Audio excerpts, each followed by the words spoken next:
Bueno, buenas noches a todos los que nos siguen a través de la señal de Israel sin Fronteras. Mi nombre es Brian Acuña, yo les hablo, perdón, la costumbre de escribir De solamente escribir. desde Costa Rica y me encuentro como cada 15 días ya en esto que se nos ha hecho una interesante costumbre con mi amigo Camilo Torres Per desde Ecuador. Camilo, un fuerte abrazo hasta Quito, desde acá, desde San José, Costa Rica. Igual, Brian, un verdadero placer. Saludos muy afectuosos a todos quienes nos están siguiendo por Facebook Live. Agradecerles de antemano por dedicar este tiempo a entender esto que es uno de los conflictos más estudiados, más criticados, más opinados, más analizados del mundo, a pesar de que hay seguramente 500 conflictos más, pero de este al menos casi todo mundo tiene una opinión que dar.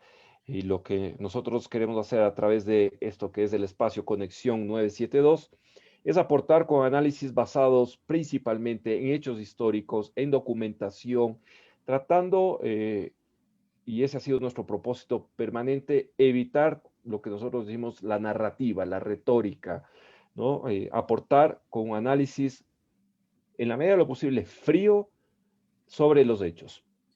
Bueno, y Esta esta vez, semana nos ha exacto, tocado, a pesar de que ya teníamos planeado hablar del plan del siglo o The Deal of the Century, ¿verdad? Que es como se le ha bautizado, aunque en realidad se llama Vision of Peace o Visión de la Paz, a este proyecto, esa propuesta de Jared Kushner hacia el presidente Donald Trump. Bueno, empezamos la semana con noticias bastante interesantes de la región, ¿verdad? Estos cambios que están habiendo a nivel diplomático el día 15 de septiembre, es decir, ayer, se firmó un nuevo acuerdo de paz después de 26 años de que no se firmaba un acuerdo de paz en la región entre israelíes y países del mundo árabe.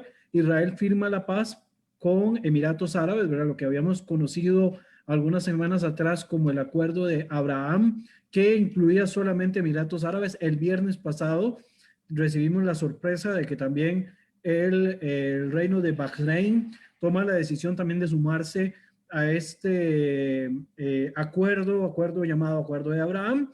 Y a partir de ahora Israel suma dos países más dentro de la cuenta del mundo árabe, algo que algunas décadas atrás ni nos lo imaginábamos, ¿verdad? Después de que se dio el proceso con Egipto en el año 79, posteriormente en el 94 con Jordania y ahora con estos dos países que además se encuentran en la zona del Golfo, lo cual por supuesto tiene toda una explicación de carácter geoestratégico y geopolítico.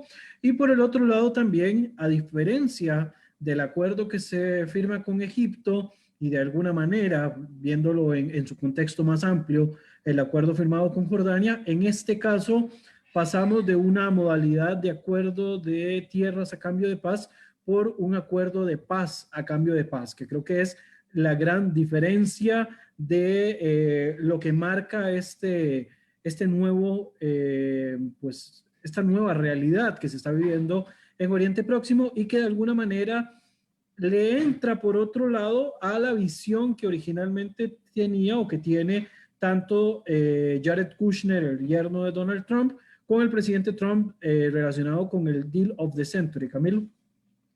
muchas gracias. Sí, bueno, hay que entender que nada es coincidencia cuando hablamos de geopolítica, de relaciones en geopolítica, de estrategias en geopolítica.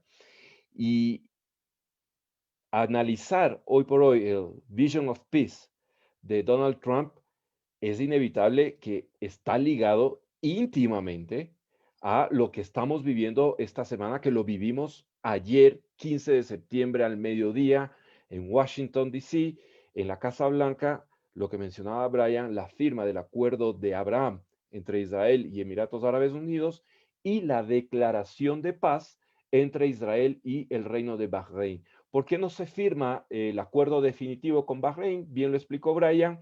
El Reino de Bahrein manifiesta su intención de sumarse al acuerdo de paz muy tardíamente, apenas este viernes, y claro, no dio tiempo a todo el proceso de redacción y la logística necesaria para que se hiciesen en conjunto las firmas de los acuerdos definitivos, pero estoy seguro tomará un par de semanas, 3 semanas, exagerando más, para que se anuncie ya la firma definitiva. Habrá que ver cuál va a ser el espacio que destinen los signatarios. Quizás vuelvan a Washington, D.C., quizás busquen otro país, o sea, en uno de los dos países involucrados, Israel o Bahrein. Veamos, pero lo importante es este cambio dramático que está dando la región. Y acá creo yo, Brian, eh, antes de entrar al tema de Vision of Peace, sí hay que hacer una pequeñísima reseña del por qué es tan dramático esto. Si me permites, voy a ir súper rápido. Desde la Guerra de los 6 días, 1967, victoria aplastante de Israel sobre Egipto, Jordania y Siria. Ante esta humillación del mundo árabe, eh, la Liga Árabe se junta en Jartum, la capital de Sudán, y sale la declaración de la Liga Árabe conocida como los tres no. No reconocimiento de Israel, no negociaciones con Israel y no paz con Israel. Pasan los años, tenemos la guerra de Yom Kippur, esta deriva en un acuerdo de paz que lo habías mencionado, Brian, con Egipto en 1979, bajo el marco teórico que se había propuesto, tierras por paz. Israel cede la península, devuelve la península del Sinaí que le había sido tomada por Israel a raíz de la guerra de los 6 días y que la mantuvo en la guerra de Yom Kippur, a cambio de un acuerdo de paz con Egipto y otras minucias más del acuerdo que no vale la pena profundizar. Luego, antes del acuerdo con Jordania en 1994, años atrás, Jordania se desentiende de Cisjordania, que la había anexado ilegalmente, nadie había reconocido esa anexión, a raíz de la guerra de independencia que enfrentó a Israel con varios de los países vecinos árabes, entre ellos Jordania. La línea de cese al fuego es lo que se llama hoy la línea verde, que no es una frontera, pero que de alguna manera de facto delimitaba las jurisdicciones de los diferentes países, sea en este caso Israel y el reino hashemita de Jordania, que decidió anexarse. Esa anexión, lo habíamos mencionado en conversaciones anteriores, apenas fue reconocida por Gran Bretaña y por Pakistán. Nadie más del mundo, ni siquiera los países árabes habían reconocido eso, pero bueno, finalmente Jordania dice, me desentiendo de esos territorios, y en 1994 firma la paz con Israel, en la cual obviamente no incluye en lo más mínimo en ninguna parte del acuerdo el tema de los territorios de Cisjordania. Y lo que tú mencionabas, luego pasan los años, vienen los acuerdos de Oslo, mejor dicho, en el interín entre Oslo A y Oslo B, es decir, 1993 y 1995, es que se firma la paz con Jordania. A raíz de 1995 se conforma lo que conocemos hoy como la Autoridad Palestina, y la cual pasa a tener autonomía sobre un importante territorio dentro de Cisjordania y en su momento Gaza. Israel se desconecta de Gaza en el año 2005. Lastimosamente, quienes toman el gobierno y dan un golpe de Estado y se hacen del poder en la Franja de Gaza desde el 2007 hasta la actualidad es la organización terrorista del Hamas.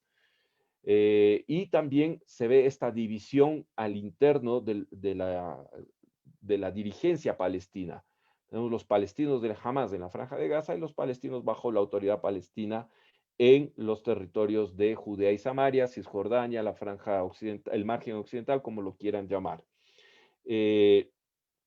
Hubieron dos propuestas serias, formales, desde Israel para solucionar sobre el territorio, porque la consigna seguía siendo, es decir, la teoría geopolítica de Israel en sus relaciones era, cedemos territorio, ganamos paz.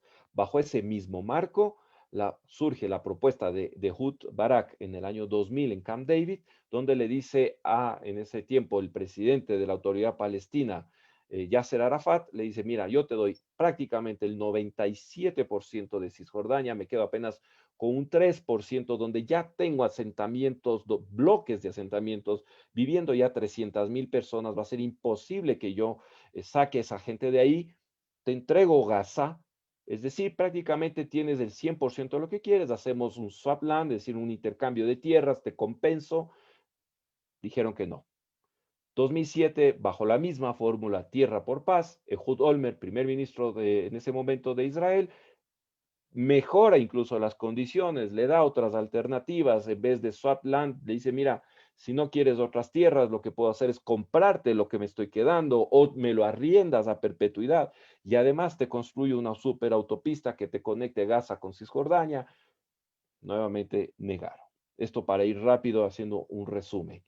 Pero también hubo un cambio, de alguna manera, en la mentalidad árabe, en la postura de la política árabe, de la Liga Árabe, en el año 2002, cuando en Beirut se reúnen y dicen, ahora los tres sí.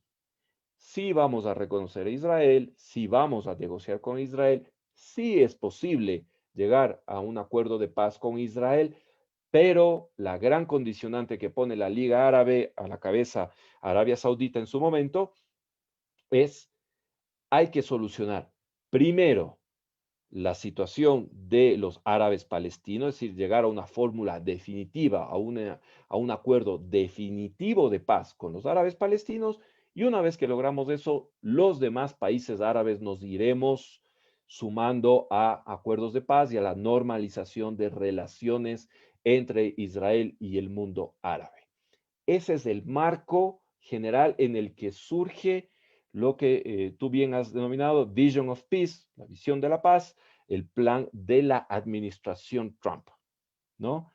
Que lanzan, y no sé si lo tengas, Brian, ahí el mapa, porque nuevamente también este Vision of Peace entra dentro de este marco teórico de paz, tierras por paz. Israel cede territorios a cambio de paz. Y lo que vemos acá, y pueden ver ustedes en su pantalla, es la propuesta sobre terreno. Todo lo que está demarcado en, ¿qué color es ese? Turquesa, para mí es verde, pero, viste, hay una gama infinita de tonos, y yo, para mí, eso es verde y punto. Lo demás, todo lo que es verde es lo que, según Vision of Peace, es decir, según el plan de Trump, pasaría a ser el Estado palestino, incluido el territorio de Cisjordania, más Gaza y otros, como ustedes ven, hacia abajo de la franja de Gaza, si lo puedes señalar, mi querido Brian, señalar la franja de Gaza y los dos territorios abajo, que de hecho estos dos pedacitos lo que buscaban era que sean zonas de, uy, se me cayó, que sean zonas de desarrollo económico y desarrollo principalmente industrial. Es lo que tengo entendido estas dos zonas, ¿sí? Sí, Ahora hay bien, un por detalle, favor, por hay un favor. detalle interesante. Bueno, una de las razones por las que hubo negativa es porque recordemos que uno de los aspectos de los cuales se parte para el proyecto palestino de un eventual Estado tiene que ver con la situación de que ellos reclaman un retorno a las líneas de 1967, ¿verdad? Lo que conocemos popularmente como la línea del armisticio del año 49. El Vision of Peace, la propuesta que además la complejidad que tiene Vision of Peace de entrada, que creo que esto lo había dicho en el primer programa, ¿verdad? Por lo cual yo le veía bastantes dificultades, es porque no se plantea de entrada una situación de estatidad, sino que empieza con una cuestión de autonomía y posteriormente autodeterminación, ¿verdad? Lo van viendo de una manera paulatina. La propuesta de Vision of Peace, que además incluye lo que se han propuesto en otros planes, como lo ha sido el tema de los swaps territoriales, ¿verdad? Todo esto que mencionó Camilo, de que se entregaría todo lo que está en esta región cercana a Gaza, que estarían interconectados. Lástima que no puedo, voy a ver si puedo hacer un poquito más grande la pantalla porque hay una forma de ver las conexiones que hay entre los diferentes poblados, porque la propuesta de Vision of Peace lo que le otorga a a la parte palestina es un 70% del territorio de la margen occidental, ¿verdad? Que por eso también fue que comenzamos con este tema de discusión, porque había un 30% de esa margen occidental ubicado en la región C, que es la separación que hace Oslo en su momento. Hay un 30% de la margen occidental que entraba dentro de las posibilidades de que Israel se pudiera anexar y declararlo como Estado propio, ¿verdad? O como territorio propio. Se le daba un nombre, no era anexión, sino que se le llamaba la ampliación de la soberanía. Obviamente, Correcto. por la condición del territorio, primero había que anexarlo, ¿verdad? Porque la condición a nivel internacional es seguirlo considerando como un territorio no israelí. Y por el otro lado, una vez anexado, se podía pasar a un proceso de soberanía sobre el territorio, así como se hizo en algún momento sobre Golán, ¿verdad? Que sabemos también que Golán pues, no es reconocido por todos los países como territorio israelí, pero bueno, una condición muy parecida. Y se suponía que el 1 de julio era que se iba a dar este proceso de anexión sobre el territorio que al final de cuentas no se dio. Ojo, uno de los elementos que viene a impulsar esta situación con los Emiratos Árabes Unidos también entran por la situación del plan del Vision of Peace, ¿verdad? Una de las condiciones que pone la monarquía emiratí para poder entrar en este proceso, en este acuerdo de Abraham, es que Israel se abstenga por el momento, por lo menos, de declarar algún tipo de soberanía sobre la región del Valle del Jordán, que de todas maneras, y para que los que nos están siguiendo a través de la transmisión en Facebook y también para quienes vean el video posteriormente, la idea del dominio sobre el Valle del Jordán no es una idea nueva tampoco y tiene que ver con una cuestión de seguridad nacional. Israel considera, desde este punto de vista, de que un eventual Estado palestino debería de cumplir con la condición de que debería ser un Estado desarmado, que acá han habido estudios, entre esos hay un estudio de Eddie Kaufman, que en algún momento planteó, y también en algún momento en uno de sus últimos viajes, cuando estuvo de presidente de Costa Rica, Óscar Arias Sánchez, en el año 2006 hasta el año 2010, en una de sus visitas a Ramala, el gobierno de Costa Rica planteó la condición de que se generara un eventual Estado palestino desarmado, desmilitarizado, porque a pesar, digamos, de su conflicto con Israel, a ciencia cierta no existe una amenaza existencial, digamos, propiamente contra los palestinos, que acá es donde nosotros disentimos muchas veces de quienes opinan de que acá estamos entrando en un proceso de limpieza étnica y demás. Ojo, dentro de aquellos que tienen una visión un poco más visceral con respecto al conflicto, van a seguir opinando de esta forma. En el terreno, cuando nosotros lo vemos desde un punto de vista realista, solo en los territorios palestinos, por ejemplo, en los últimos años ha crecido por lo menos entre un 30 o un 35% de la población. Si nosotros planteáramos esto como un eventual proceso de limpieza étnica, sería el primer proceso de limpieza étnica o el primer proceso de genocidio donde la población en vez de disminuir aumenta. O sea que algo está mal en la ecuación que se está utilizando. Entonces, desde un punto de vista práctico, no hay necesidad de un Estado palestino militarizado, por cuanto en la actualidad es un Estado que sus fuerzas policiales y sus fuerzas de seguridad están armadas, pero no tienen armas de última, digamos, de decirlo así, de última generación. Por lo tanto, si la intención de Israel fuera hacerse con el control completo, desde hace muchos años ya lo tendría, digamos, y no habría necesidad ni siquiera de haber firmado los acuerdos de Oslo, que son los que le han permitido algún tipo de autonomía a la población palestina.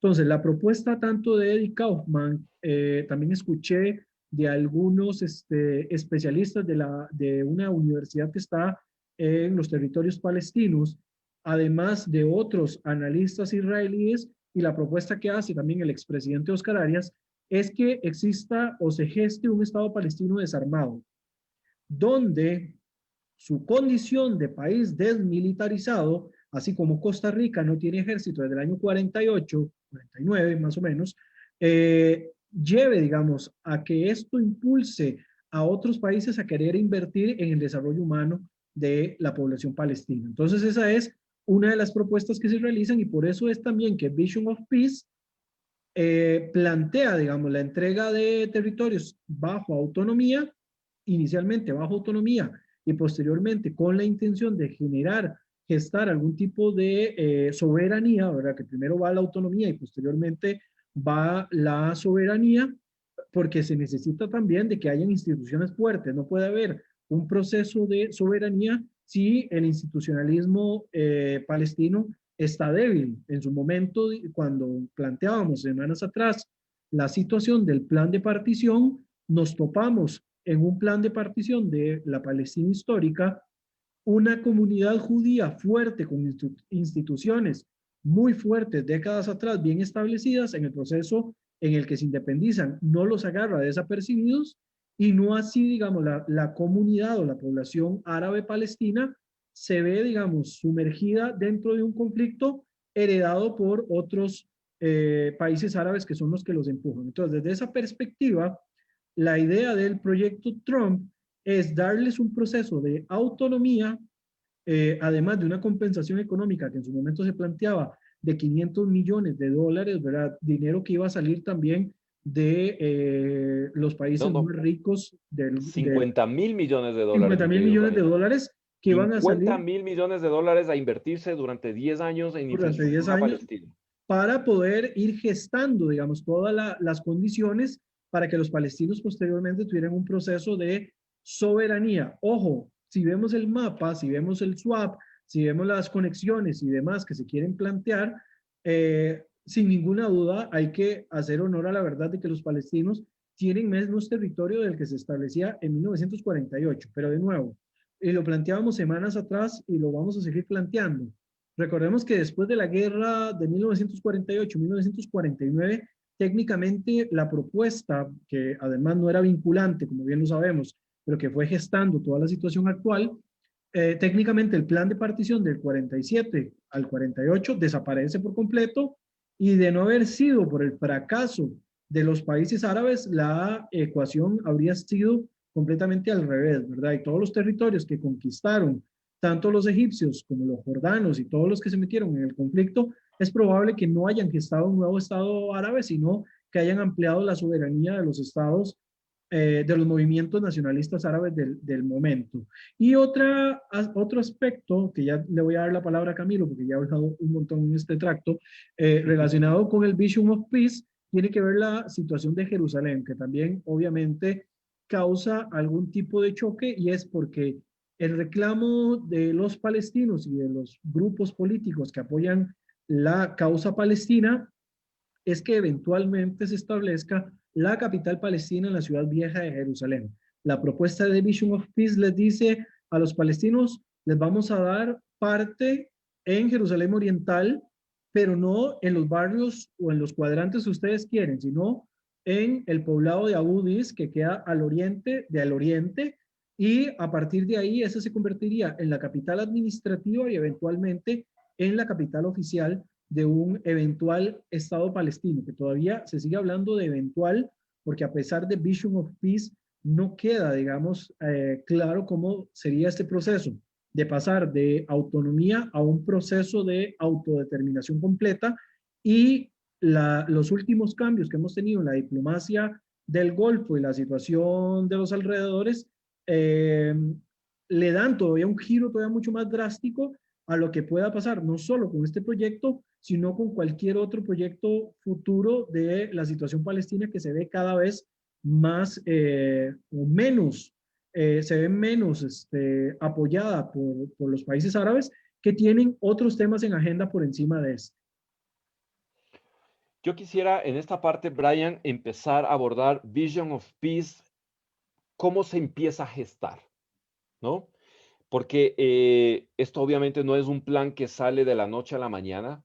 Esto fue un proceso muy bien elaborado, muy bien trabajado, principalmente por Jared Kushner y en su momento Jason Greenblatt, que eran los dos asesores directos de Donald Trump en Medio Oriente. ¿Qué es lo que hacen ellos? Jared Kushner, Jason Greenblatt dedican días, semanas, meses enteros a tejer las relaciones con respecto a este plan, digámoslo así, en palabras criollas, a venderles la idea de este plan, sin entrar en detalles de lo que se sabe, a los diferentes líderes árabes. Y para ello visitan Egipto, visitan Jordania, visitan Arabia Saudita, visitan el Reino de Bahrein, visitan Emiratos Árabes Unidos. Es decir, previamente hacen todo un trabajo logístico de comunicar cuál es la visión que tiene la administración Trump. Y una de las visiones más importantes es que este plan, Vision of Peace, necesariamente debía estar anclado al respaldo del liderazgo árabe. Y esto es un cambio importantísimo si lo miramos frente a cuál fue la propuesta, por decirlo de alguna manera, al menos la visión de la administración Obama. La administración Obama no hizo eso. La administración Obama lo que hizo permanentemente fue meterle presión a Israel, exigirle condiciones a Israel y empoderar cada vez más a la dirigencia palestina, porque en la visión de John Kerry, que era en ese momento el secretario de Estado, y el presidente Obama, en la visión de ellos es que a las negociaciones debían ir las dos partes en igual condiciones. Pero lo que no entendieron ellos es que en Medio Oriente no negocias cuando estás fuerte, negocias únicamente cuando estás débil y necesitas ir a una negociación. Entonces, el gravísimo error de la administración Obama fue trasladar conceptos de Occidente, porque en Occidente, cuando tú vas, ahora que hace muchos años, al menos acá en Ecuador, estoy seguro que en Costa Rica y en el resto de países se ha puesto mucho énfasis a las mediaciones, ¿viste? Para evitar en la medida de lo posible ir a un juicio civil, penal, bueno, los penales no, perdón, civil o administrativo, buscas la mediación. Y lo primerito que te dicen en estas mediaciones es, acá estamos igual, igual, el mediador es absolutamente neutro y lo que vamos a hacer es, ustedes digan su parte, el otro dice su parte, vamos a negociar en igualdad de condiciones y vamos a llegar al punto medio. Ese es un concepto de Occidente que no funciona en Medio Oriente. En Oriente Próximo se respeta al fuerte y eso hay que entenderlo. No está bien, no está mal, esa es la realidad. Allá te respetan cuando tú eres fuerte. Y eso es lo que ha hecho Donald Trump.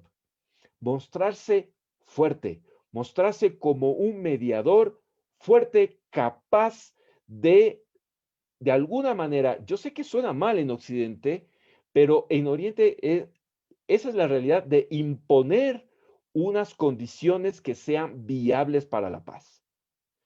Y por eso recordemos que en junio del año pasado se lanza lo que se llamó Paz para la Prosperidad, justamente en el Reino de Bahrein, y son invitados líderes de las potencias árabes, son invitados varios organismos internacionales y por supuesto que son invitados la dirigencia palestina, que obviamente, tristemente, se negó a asistir.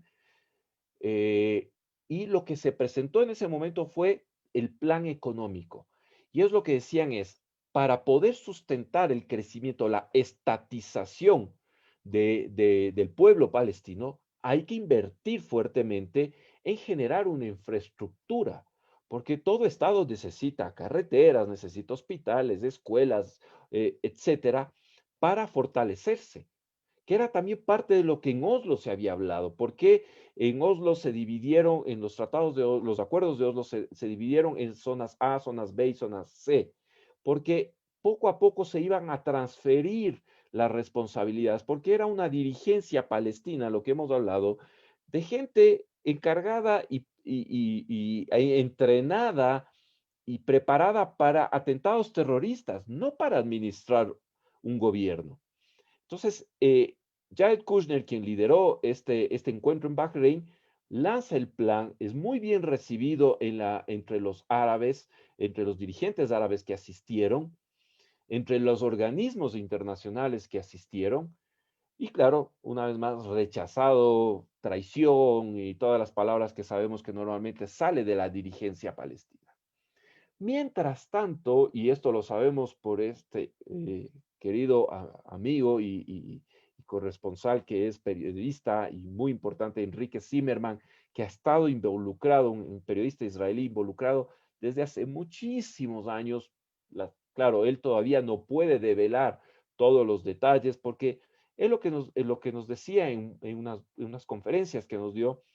Esto, la paz con Emiratos Árabes Unidos se viene tejiendo de hace 6, 8, 10 años, con primeros encuentros, con encuentros lo que se llama off the record o de bajo perfil, eh, pero a todo nivel, porque uno de los graves errores también de los críticos, de aquí entre comillas, críticos de este acuerdo de paz, es que claro, es que aquí lo que hay es simplemente intereses militares en común y por eso se unen. Todo lo contrario, los árabes han entendido que no pueden basarse las relaciones únicamente en necesidades de seguridad, sino que esto, si queremos que sea una paz verdadera, que es la que se está proponiendo en el acuerdo de Abraham entre Israel y Emiratos Árabes Unidos, es una paz total, una paz que debe estar solventada y enriquecida por relaciones profundas desde el punto de vista financiero, desde el punto de vista tecnológico, desde el punto de vista cultural, donde haya turismo permanente, donde haya un conocimiento entre los pueblos, un intercambio permanente. Se anunciaba que Abu Dhabi va a invertir en el fútbol israelí. Yo creo que ahí alguien hizo un muy buen trabajo O hicieron de una muy mala inversión. sobrevenderla. ¿Perdón? O hicieron una muy mala inversión. O sea, alguien hay que darle el beneficio de que sobrevendió la liga israelí con todo el cariño que les tenemos a los hermanos en Israel, pero de verdad que para el fútbol son muy malos, queridos. O sea, pero bueno, vendieron bien la idea y Abu Dhabi va a invertir en el fútbol israelí. Pero es interesante esto porque, viste, no es un tema de solamente nos aliamos para temas de inteligencia militar, tecnología militar no, no, no, esto es una paz total, como tiene que ser entre países vecinos. Pero esto se ha venido tejiendo y se ha trabajado mucho y indudablemente la visión de la administración Trump en Oriente Próximo ha sido la que ha impulsado esto, porque ha entendido, y una de las preguntas que me hacían hoy en una entrevista en una radio es, pero es que aquí lo que debe haber, seguramente lo que están mediando son intereses, pero por supuesto, porque entre países no hay amor, entre los pueblos, entre nosotros, los ciudadanos podemos gestar esta relación fraternal, de amistad, de intercambio cultural, de visitarnos, de conocernos. Eso es otra cosa.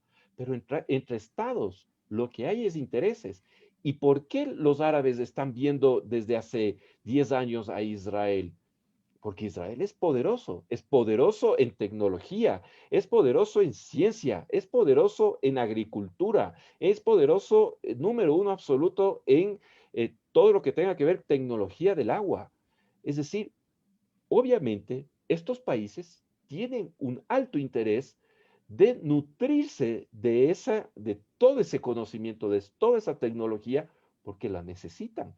Y en base a eso, los países tejen sus relaciones. Costa Rica lo hace así, Ecuador lo hace así. Yo ponía un ejemplo. ¿Por qué Ecuador? Yo nací en Rumania. Ecuador ni siquiera tiene embajada en Rumania y Rumania no tiene embajada en Ecuador. Porque son enemigos, en lo absoluto, pero no hay intereses en común, no hay algo que nos ligue y que lleve a que un país invierta en una delegación diplomática y extienda esas relaciones con otro país. Por el contrario, con Estados Unidos tenemos, además de la embajada, algunos consulados, porque obviamente es nuestro socio comercial principal y porque tenemos una colectividad ecuatoriana en Estados Unidos muy grande, a la cual tenemos que atender también como país, pero porque tenemos muchísimos intereses con Estados Unidos y eso es legítimo entre países. Las relaciones se tejen en base a intereses. ¿Qué es lo que ha pasado también, Brian, en el mundo árabe con respecto? Y aquí hay que hacer una diferenciación enorme.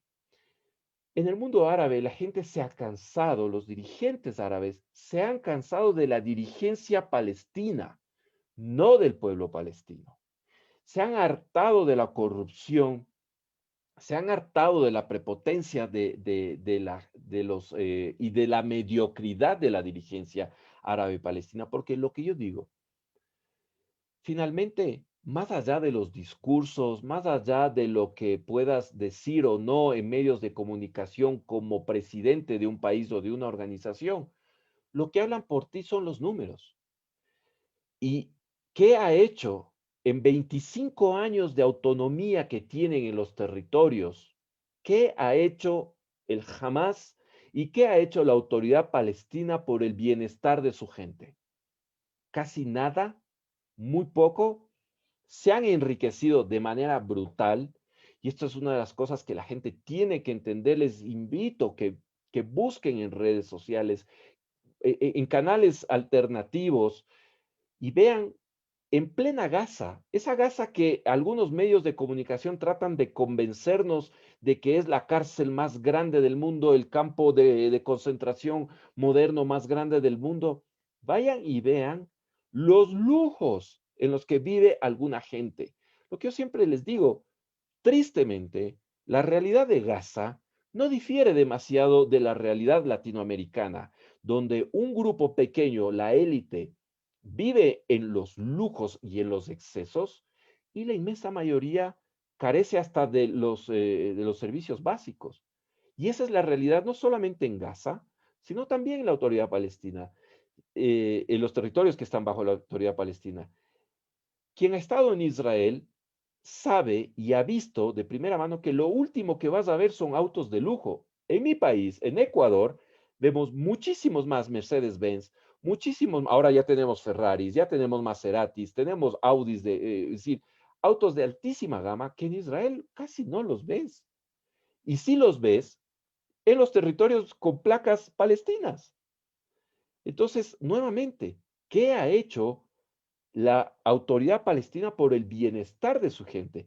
Mientras al señor Mahmoud Abbas le construyen un palacio presidencial extra lujoso de varios millones de dólares, su propia gente en sus propios territorios administrados por ellos mismos viven en la miseria y los tienen relegados bajo la administración de la UNRWA y recibiendo miserables dádivas de organismos internacionales mientras la dirigencia vive en la opulencia.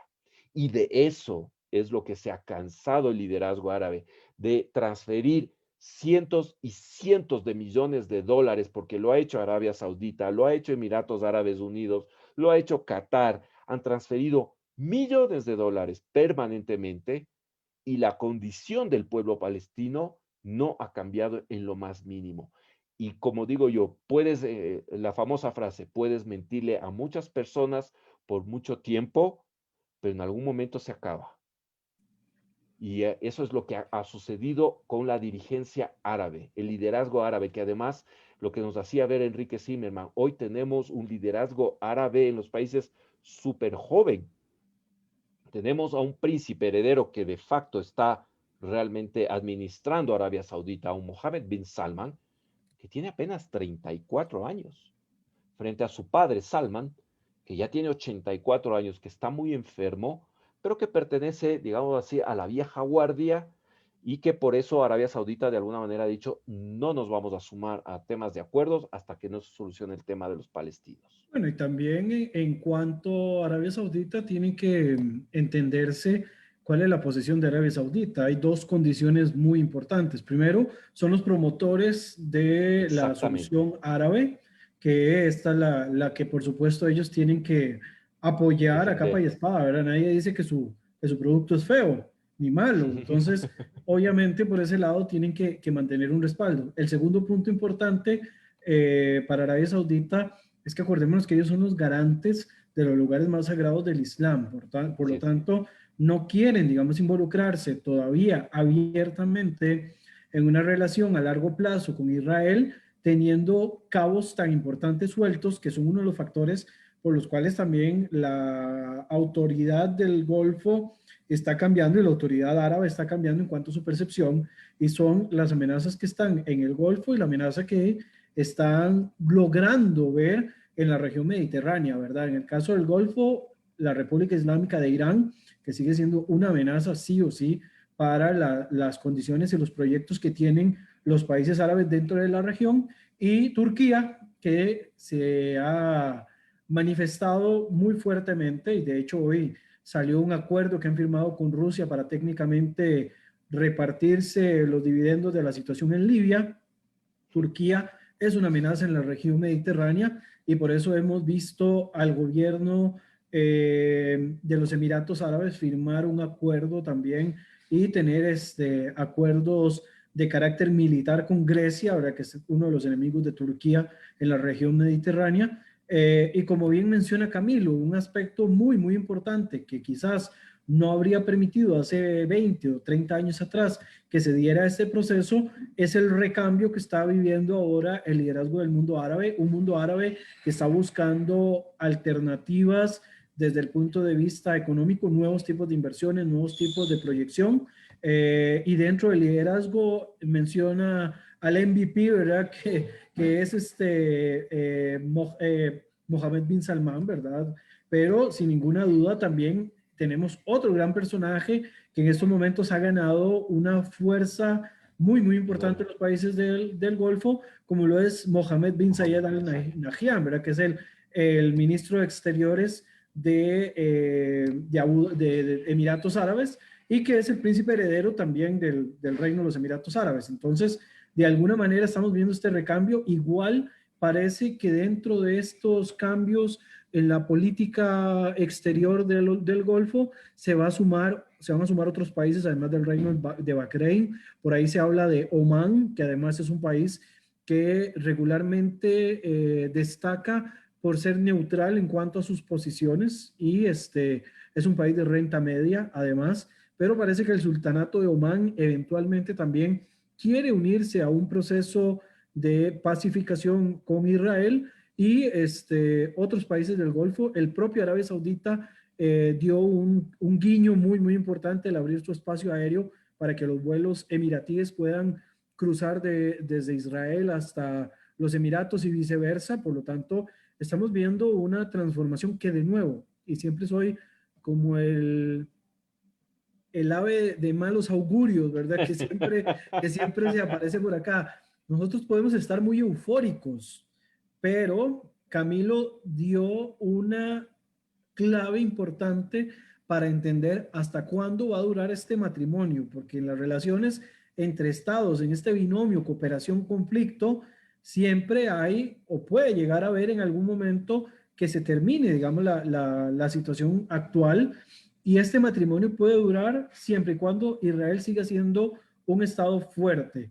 En el momento en el que Israel deje de ser un estado fuerte, puede poner en peligro su propia situación. Por eso es que hay temas también aledaños, no solo a la cuestión palestina, sino al tema de las relaciones de Israel con el mundo árabe, que Israel lo va viendo con mucho cuidado. Por ejemplo, la facilidad con la que el nuevo armamento, como los F-35, puedan caer en manos de los países del Golfo, aunque igual hay países que invierten mucho más dinero que Israel y que Turquía, que son las dos grandes fuerzas militares de la región, como Arabia Saudita, por ejemplo. Arabia Saudita es el país de la región que más dinero gasta en sus fuerzas militares. Sin embargo, en la parte táctica son uno de los ejércitos más ineficientes que pueden haber en la región.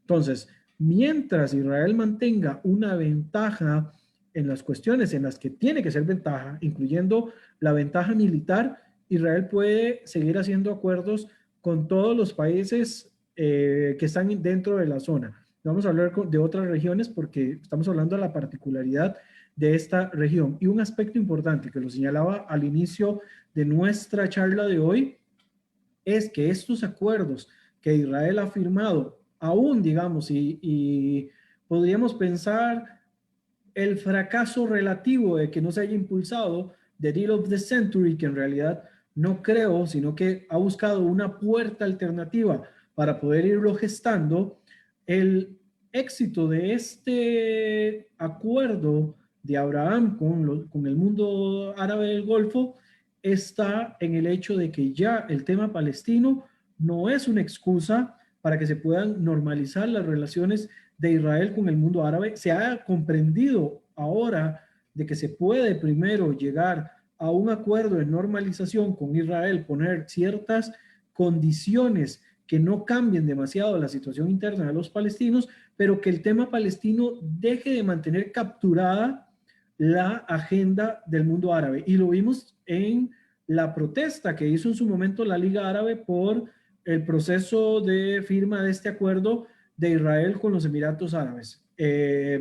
La presidencia de la Autoridad Nacional Palestina, que además se ha ido degradando con el paso del tiempo y que es además uno de los objetivos que tienen los países del Golfo, hacerse con el control del liderazgo palestino, que bien mencionó Camilo en su momento, ya ha caído en un impasse, ya llevan 14 años aproximadamente de que no hay unas elecciones y un gobierno de unidad. Entonces, el mundo árabe del Golfo está buscando entrometerse por ahí y al llevar, digamos, este acuerdo o esta propuesta para ser vetada por la Liga Árabe dijo, no hay ningún problema. Y otro aspecto que tiene que nosotros encendernos todas las alertas de que la cuestión en el barrio está cambiando es que la forma en la que la prensa y la opinión pública en general ha tomado las noticias no han sido tan enardecidas como pudo haber sido cualquier otra noticia que en su momento se haya desarrollado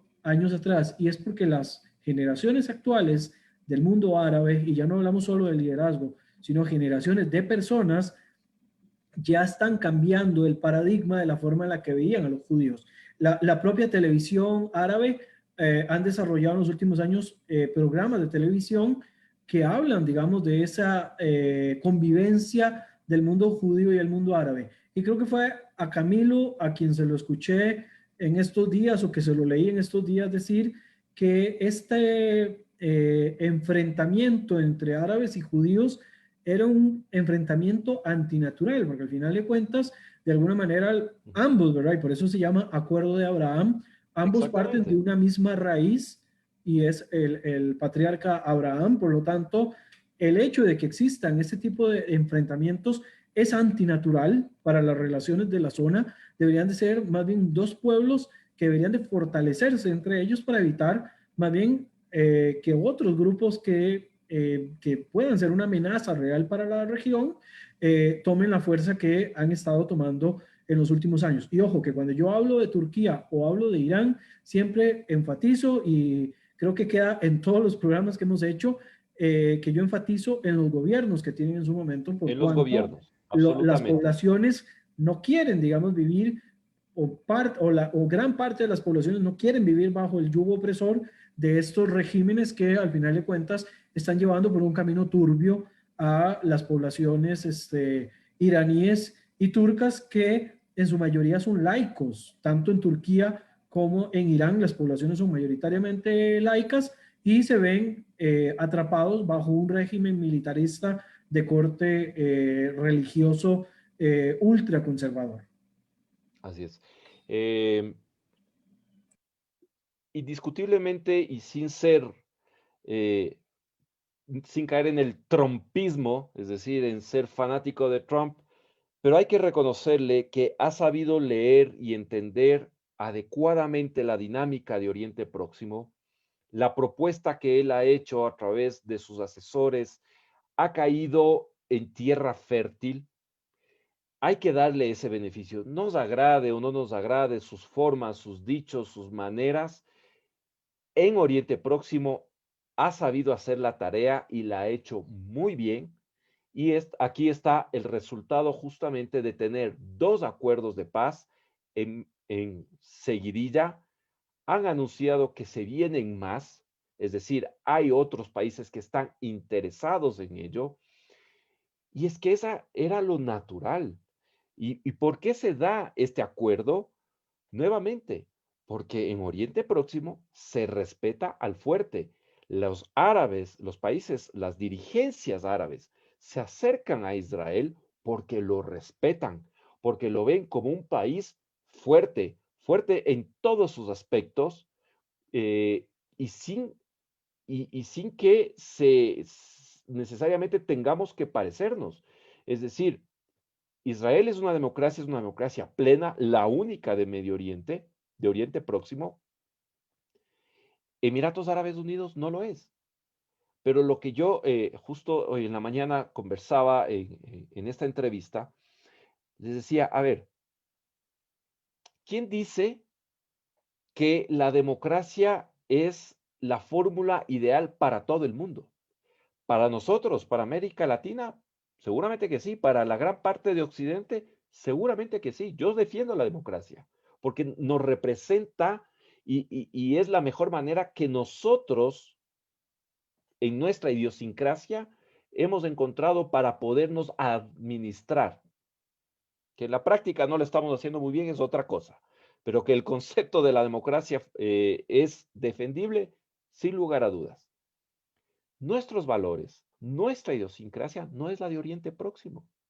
Para ellos, de hecho, incluso les cuesta entender cómo es que la gente elige algo que para ellos es natural. Es decir, mis líderes, para una persona de Oriente Próximo, el líder es el jefe de la jamula. Y no hay nada que elegir, no hay nada que discutir. La jamula, la tribu, el clan. Es decir, ahí no hay discusión en eso. ¿Cómo es eso de votar para ver quién gobierna? No, no, esa cosa no va con nosotros. Nuestra cultura, nuestra tradición, me refiero a la gente de Oriente Próximo, a los árabes, determinan que quien debe gobernar es el jefe de la jamula. Y así lo vemos. En Arabia Saudita, ¿quién gobierna? El jefe de la casa de Saud. En los Emiratos, son 7 Emiratos, el más importante, el más grande por su importancia económica, por su riqueza en petróleo y por tener el territorio más grande, es el Emirato de Abu Dhabi. ¿Quién va a gobernar? El emir, es decir, el heredero de ese emirato, y nadie lo discute. Eso quiere decir que nos van a pisotear a la población, que nos van a subyugar, que no, nada que ver. Hay que revisar, y les invito a que hagan este ejercicio, revisen los índices de desarrollo humano de los Emiratos Árabes Unidos y vamos a comparar con nuestra región latinoamericana y vamos a compararlo con otro país que en riqueza petrolera tiene algo muy similar. Me refiero a Venezuela. Midamos los índices de desarrollo humano de Venezuela con los índices de desarrollo humano de Bahrein y de Emiratos Árabes Unidos. Y nos vamos a llevar una sorpresa. Y finalmente, más allá del modelo de administración estatal que encontremos, sea una monarquía parlamentaria, sea una democracia parlamentaria, sea una república, la que encontremos, importa la forma, importa cómo vive su gente, cómo, qué beneficio le ha traído a su gente organizarse de una u otra manera. Que nos gustaría que todo mundo sean democracias, pues eso es lo que nosotros desde Occidente lo vemos. Pero nuevamente, en Oriente Próximo, el jefe es natural, es el jefe de la jamula. Nadie lo discute, nadie pone en tela de duda de por qué está haciendo, por qué es el rey o por qué es el presidente. Eso es natural, eso es, así son las cosas, no se discute.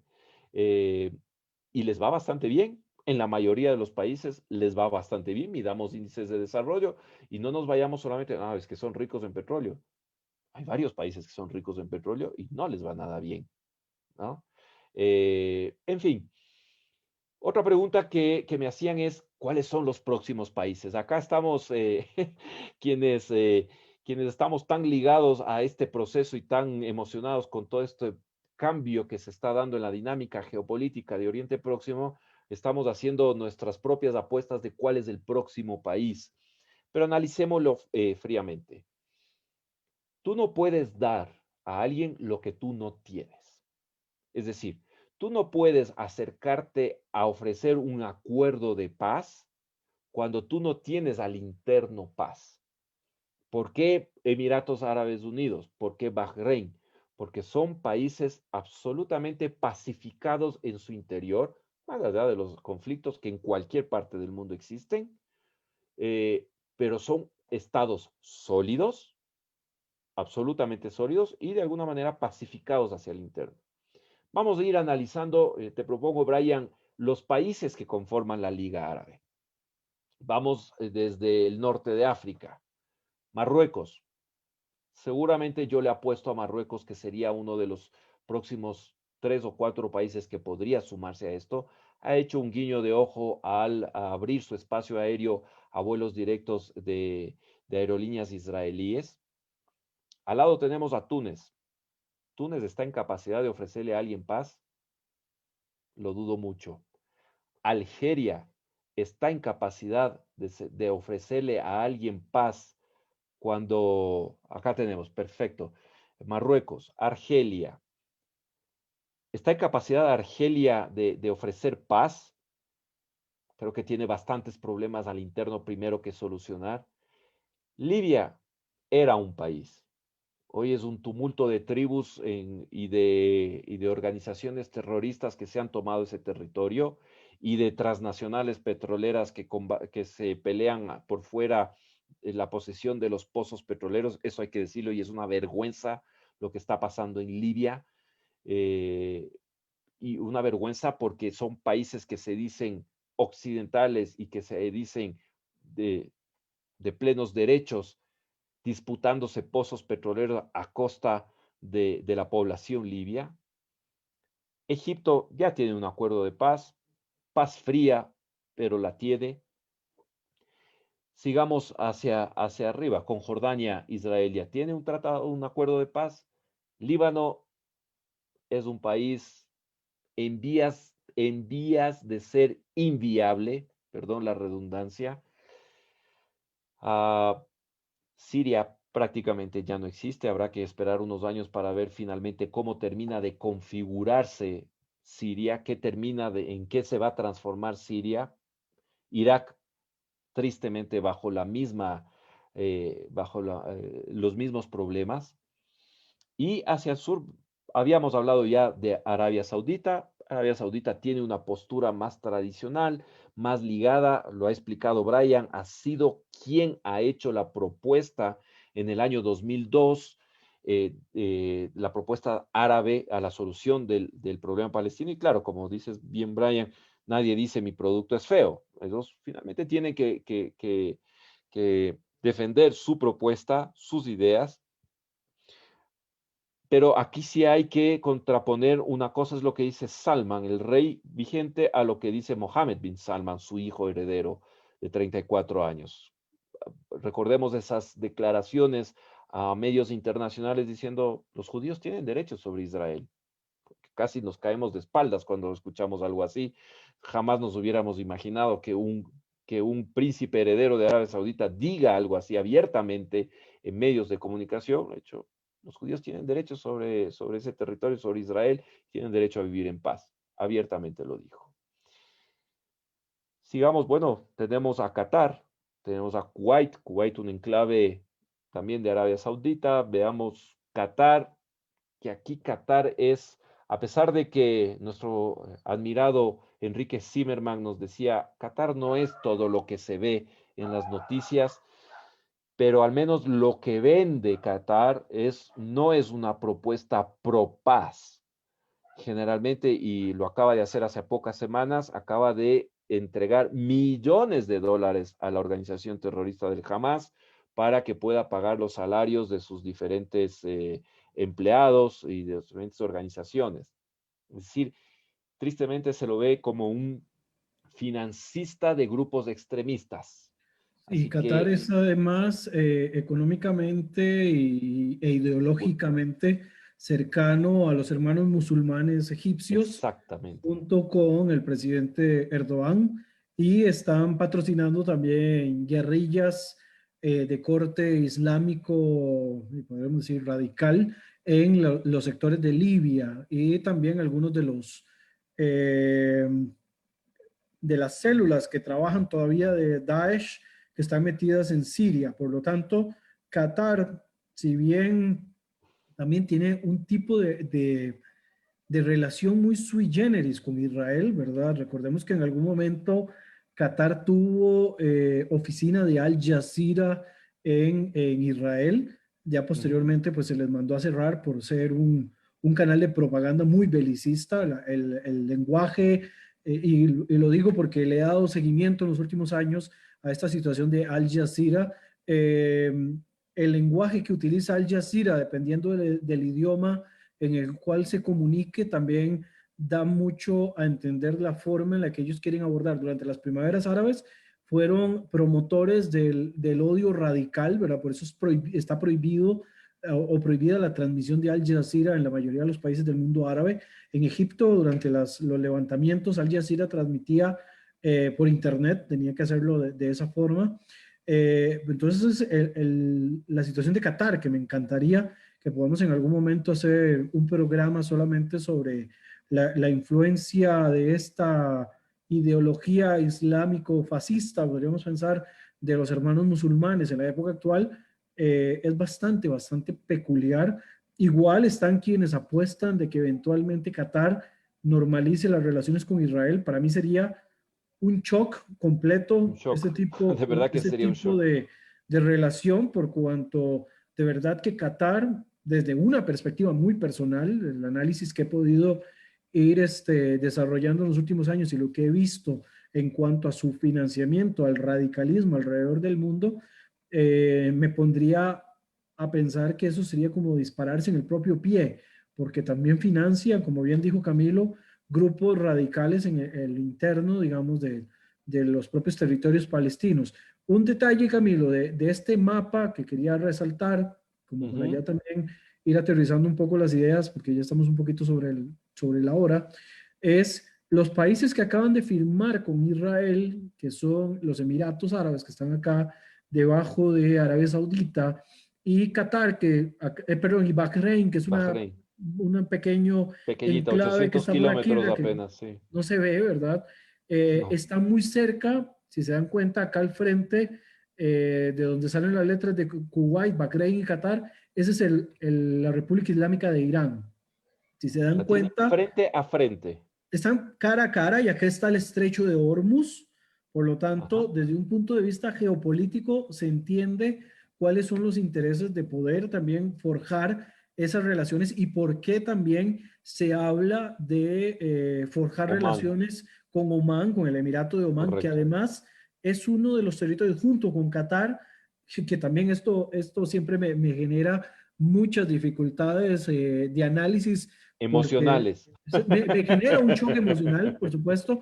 Oman también tiene bases militares estadounidenses importantes, eh, estando cerca, digamos, de las zonas del mar Arábico, del estrecho de Adén, además, ¿verdad? Aquí vemos a Yemen, que también tiene una fuerte influencia o una fuerte división de choques entre los grupos pro países del Golfo y pro Irán.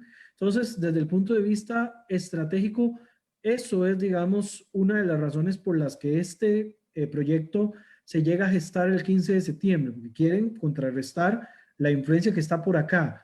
También Emiratos Árabes, como ya lo mencioné, hizo un acuerdo con Grecia y con Chipre, ¿verdad? Para poder hacer algunos proyectos de explotación de gas en las regiones del Mediterráneo, que también incluyen a Israel, y Así es, han hecho ejercicios militares en con conjunto, sí. Grecia para contrarrestar los efectos de la influencia turca en las zonas del Mediterráneo.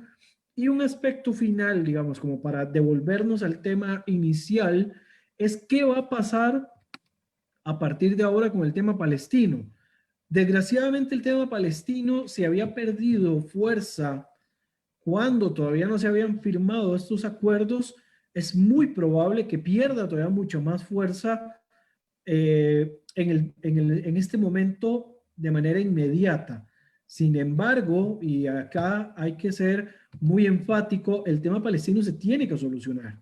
Si el tema Sin lugar palestino a dudas. no se soluciona, no va a haber, digamos, en el caso de Israel, no hay una sobrevivencia a largo plazo que pueda garantizarse sin que se pueda resolver la situación de la población árabe palestina que no quiere ser parte del Estado de Israel y que quiere un proceso de autodeterminación. Ahora en estos momentos, y en esto han hecho énfasis varios analistas, incluyendo nuestro mutuo amigo Gabriel Ventas Gal, ¿verdad? De que en estos momentos la pelota está en el campo palestino para que los palestinos tomen decisiones en el terreno. Ojo, antes de que muera Mahmoud Abbas o que ya no tenga capacidades para poder seguir liderando en el mundo palestino, porque después de que desaparezca físicamente, o por lo menos ante la opinión pública, Mahmoud Abbas, es probable de que estos mismos países que estamos mencionando hoy se lancen a una carrera entre ellos por ver cuál líder de su agenda política asuma el liderazgo de la población palestina. Por lo tanto, también Israel necesita de alguna manera ir poniéndole punto final al tema del conflicto con los palestinos para poder concentrar sus esfuerzos en otro tipo de cosas que desgraciadamente, mientras este conflicto se mantiene latente, tienen que seguir invirtiendo tiempo y tienen que seguir invirtiendo recursos Esfuerzo, en un conflicto que ya se ha hecho añejo, que se ha hecho fastidioso.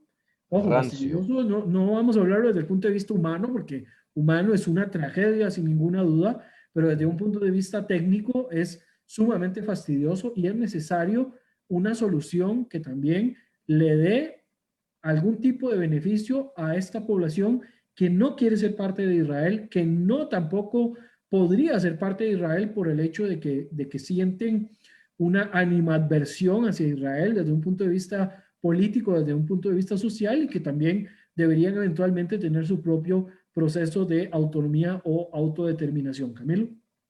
Yo me voy a aventurar como ya para ir cerrando el programa, agradeciéndoles a todos quienes nos han seguido en estos más de 45 minutos ya, ¿verdad, Brian? Sí, ya estamos sobre la hora, creo, Sobre sí. la hora. Mira Sí, qué hora rápido siete pasa el tiempo minutos. cuando uno se divierte. Eh, ¿Qué va a pasar? Voy a aventurarme a cosas que en general me gusta mucho más hacer un análisis sobre los hechos, pero esta vez me quiero aventurar qué veo yo a futuro. Como veíamos del mapa, yo apuesto a que Omán, por las características internas de Omán, por la ubicación estratégica de Omán, sería lo natural, si vemos el mapa, sería lo natural de que se sume prontamente también a este acuerdo. Marruecos está distante, está lejos, eh, no tiene conflictos, pienso que podría irse sumando más por un tema de intereses que propios de sus necesidades internas como país en cuanto a tecnología, en cuanto a tecnología del agua, principalmente agricultura, etcétera, más que por un tema de estrategia y de seguridad, a pesar de las amenazas que siempre tienen ese territorio desde el punto de vista de grupos radicales, pero no es tan grave. Acá estamos hablando de amenazas existenciales por la cercanía que tienen estos países como es Bahrein, Emiratos Árabes Unidos y Omán, de la amenaza mayor a la estabilidad de Oriente Próximo que representa la República Islámica de Irán. Yo apostaría que sea Omán el próximo a juntarse a estos acuerdos de paz, pero también para proyectarse y pensar qué va a pasar con el tema, con la solución de los árabes palestinos. Yo siempre uso la analogía de nosotros como judíos saliendo de Egipto y vagando 40 años en el desierto.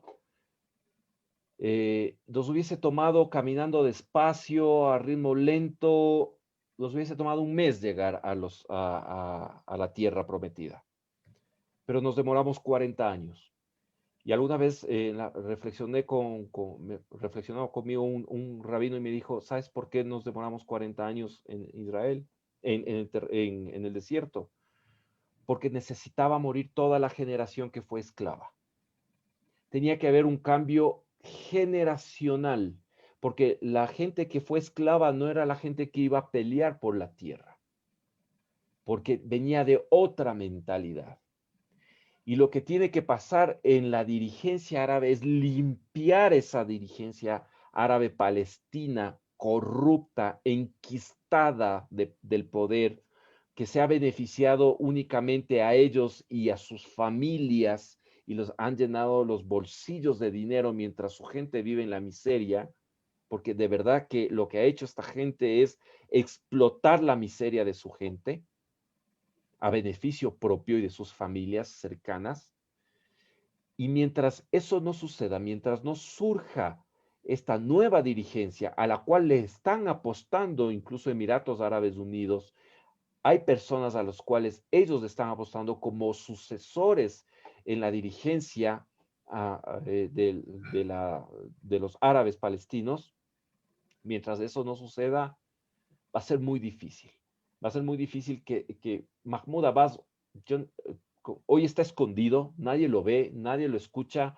El tipo está aterrado porque además está muy enfermo, muy anciano y el coronavirus lo tiene espantado y ha dejado este vacío y el riesgo es que se salga de las manos las disputas internas en la autoridad palestina y tristemente lo que suele suceder es que cuando los palestinos están en problemas, lo que sucede en Gaza, cuando el Hamas está en problemas, cuando el Hamas se queda sin plata, lo único que se le ocurre es lanzar cohetes contra Israel para presionar a los países donantes que le den dinero para calmarlos. O sea, es una lógica perversa, pero lastimosamente así funciona esta dirigencia corrupta y podría suceder también que el estallido de una violencia interna hacia el interno de la autoridad palestina para buscar quién va a suceder a Mahmoud Abbas, que tristemente no supo hacer una transición hacia nuevas generaciones, sino que se enquistó en el poder.